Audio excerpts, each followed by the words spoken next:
consultation. So to us, it felt like our hope of finally becoming parents is within reach.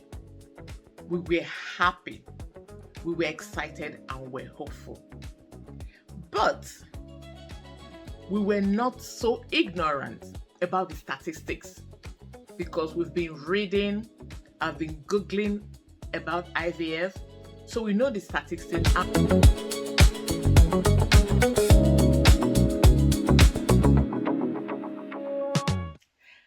Hello, everyone. Welcome to another interesting episode of the Adoptive Parents Diary, a safe place where we talk about everything adoption. I'm your host, Chichi, an adoptive parent sharing my experience and insights with the hope of encouraging, supporting, and connecting with someone in the adoption community. So today, I'll continue with our IVF story because our story and experiences with IVF cannot be talked about in just one video. So today I'll be sharing with you our hope when we started the journey. So when we started our IVF, when we decided we're going to go the roots of IVF first, while we still had adoption, or rather why we still have adoption in our hearts. So we started with making that call, the consultation. So to us, it felt like our hope of finally becoming parents is within reach. We were happy, we were excited, and we're hopeful. But we were not so ignorant about the statistics because we've been reading, I've been Googling about IVF.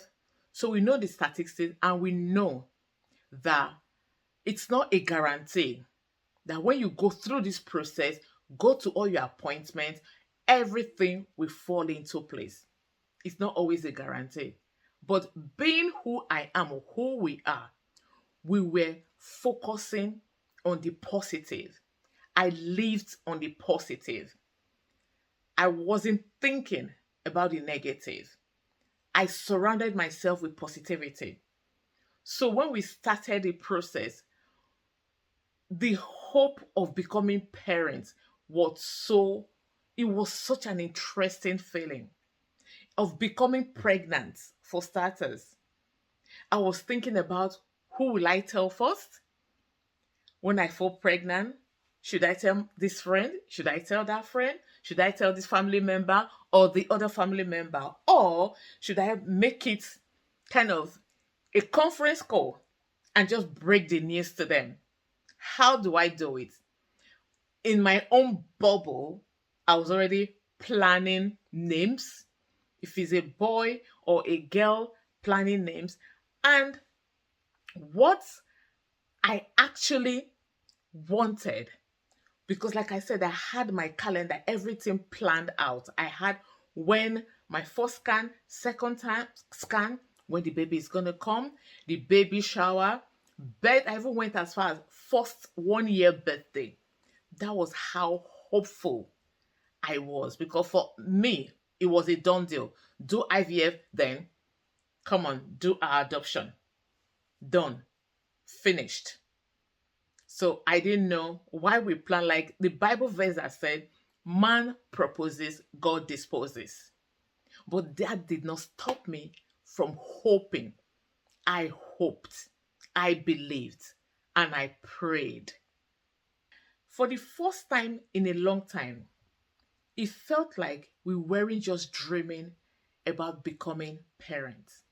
We were actually actively doing something, working towards becoming a parent. Every appointment felt like a step closer.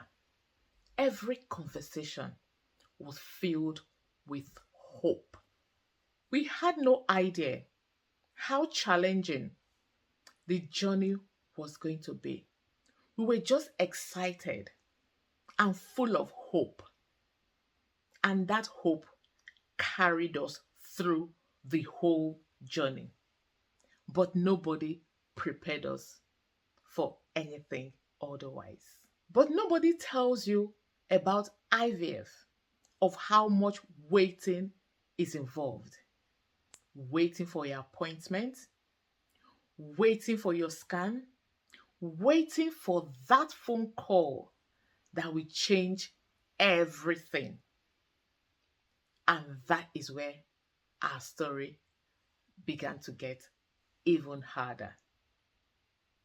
Stay tuned for the next part of my story. Thanks so much for watching. Subscribe if you haven't done so already. Give this video a thumbs up. And remember, love makes a family. See you in my next video.